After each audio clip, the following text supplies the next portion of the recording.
From Montana's news leader, this is the MTN Noon News.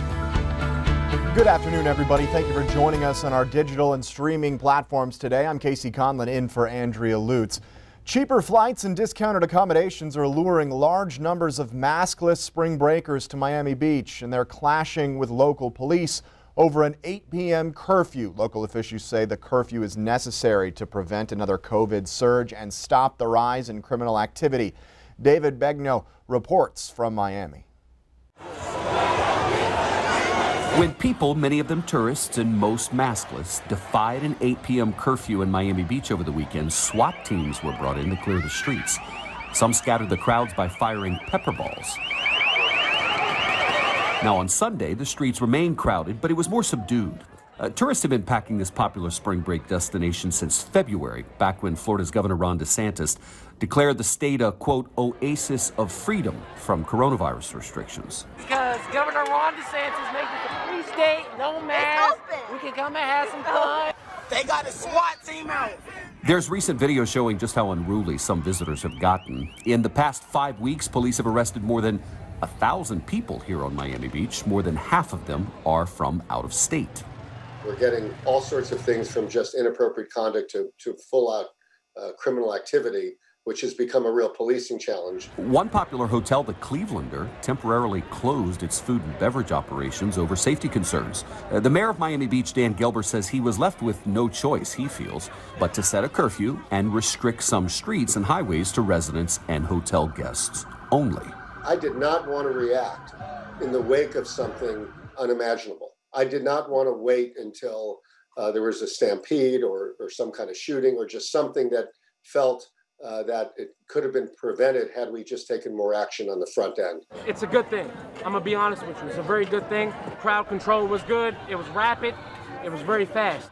There's that opinion when you talk to people on the street, and then there's this. Everybody's running. Every time the police will come around, we run to the next street. And y'all come again and run to the next street. So that's how it's going to be until we decide we want to go home. Now, to be fair, city officials say it's not just the college students that are causing chaos, it's the adults too, presumably looking to let loose in one of the few states that is wide open in the middle of the pandemic. David Begno, CBS News, Miami Beach. In an emergency meeting last night, the Miami Beach City Commission voted to keep the curfew in place 4 nights a week for the next 3 weeks to get through the full spring break season. It felt like Miami here last week. Not the case tomorrow as we check in with Miller Robson for the first time today. That's right. You know, Friday we hit into the 70s, and then it got cold on Saturday. Warmed up nicely yesterday, and now we're getting cooler again. It's kind of like a little roller coaster ride with our temperatures. I'll tell you why here in just a second, but we've got 30s, we've got 40s, we've even got some 50s across the state right now, and you'll notice snow starting to tippy-toe in the western corner of Montana because of that bad boy right there. We do have a cold front that's approaching the area. We'll slide through as we go along tonight through tomorrow. That's giving us a good chance of snow moving west to east, especially in the higher elevations and along the foothills. But we do have some decent weather in the middle of the week. The question is, will that last? I have details coming up. Casey. All right, thank you, Miller. Protesters are claiming Whitefish Mountain Resort discriminates against minorities. Lift operator Mariah Ryan is one of the organizers of the protest. She says it all started because of an incident directed at her. A month ago at the beer stoop, I was outside with my roommate and a supervisor on the deck where we circled around the discussion of equal representation, specifically on the mountain, and the lack of it. This was followed up by the supervisor letting us know we did not have an equality problem because we already have a N-word working on the mountain. Obviously, he didn't say the N-word. He actually said the word with the hard R. Referencing me to my face.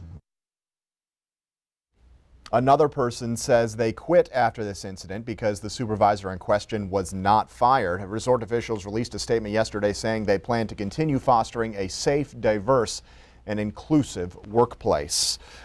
A Montana court case that could shape future jurisdiction laws on Montana's reservations will be heard before the U.S. Supreme Court tomorrow. In 2016, Wyoming resident Joshua Cooley was arrested by a Crow tribal officer and eventually indicted on meth distribution charges. Cooley argues the officer is not allowed to detain him because he's not Native American and doesn't have tribal status. Recently, the Ninth Circuit Court of Appeals agreed, ruling the officer exceeded his authority. Experts argue if the Supreme Court upholds that ruling, safety will be a concern on the state's reservations. Essentially, what it would mean is that in an instance like Mr. Cooley's case, where there's somebody on the side of a road, or, when tribal police officers are just generally patrolling, if they come upon someone who they might suspect is doing something illegal, then they're basically presented with the option of asking whether the person is an Indian or a non-Indian. And if that person says, I am non-Indian, then that's basically the end of their ability to do anything unless that person is clearly engaged in criminal activity at the time. We'll provide updates as they happen.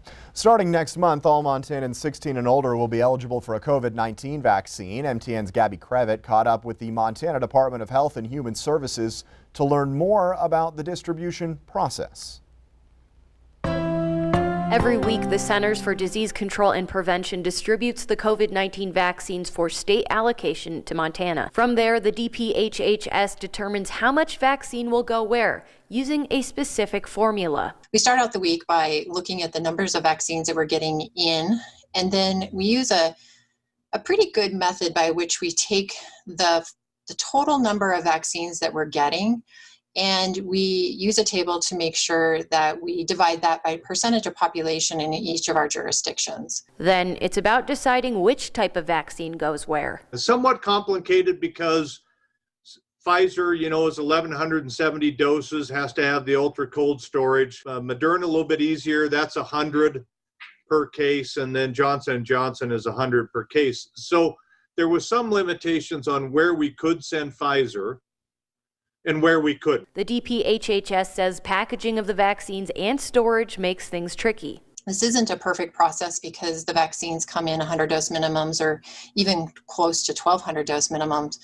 So we work to make sure that over, a couple weeks time or 3 or 4 weeks time, that all evens out. The COVID-19 task force says at this time, Montana is getting over 20,000 doses weekly for state allocation. Federal agencies like the Indian Health Service, Defense Department, and Veterans Health Administration are also distributing vaccines to eligible residents in Montana. But that vaccine allocation is determined on a federal level. Same goes for the federal pharmacy program, where Montana residents can look up available appointments at participating pharmacies. The good news for us is people want vaccines, and we understand that, and we want Montanans to get vaccinated. Reporting in Bozeman, Gabby Crevitt, MTN News. MTN is reporting 2 new COVID-19 deaths today, both in Missoula County. That makes 23 deaths reported total in the last week.